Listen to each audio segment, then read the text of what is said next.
I was wondering, I personally, I'm a progressive, and I was just wondering with our current political atmosphere right now, why is it that we have strayed away from not just right or left or just general people in politics stray away from facts and try to twist around the truth. For example, like with at Fox, MSNBC, all these big corporate news programs, they tend to have an agenda.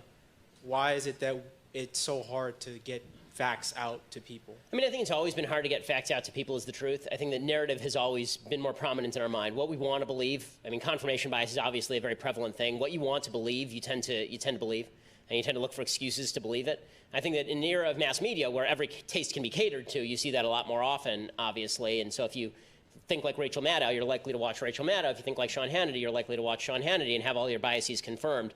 That's one of the reasons why I hope that I'm at least attempting to present facts, even some facts that disagree with my position, and then explain why those are wrong. And if you present a fact to me that disagrees with my position, I'll acknowledge the facts. I'll either say that it strays from my framework or not. I mean, it's something that I strive to do. Maybe I fail, but it's something I'm trying to do. I think that the reason that people have strayed away from fact and moved into subjectivity is because there's something comforting about subjectivity. You can never be wrong.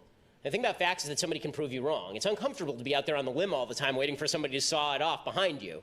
Right? Doing what I do, it's a lot of fun. I mean, I love what I do for a living. But I will also say that there is a constant feeling of, am I right? And when somebody says you're wrong, if you're a good person, you think, well, maybe I am wrong. Let me examine that more. And it's uncomfortable to feel like you're wrong. Every time you feel like you're wrong, it means that you have to examine your presuppositions and think about whether you're saying the right things. And so I take criticism seriously, or at least I try to. And I think that's a hard thing to do, and especially in an era where we have been told that there's a virtue to being offended, that you being offended is a substitute for you learning something.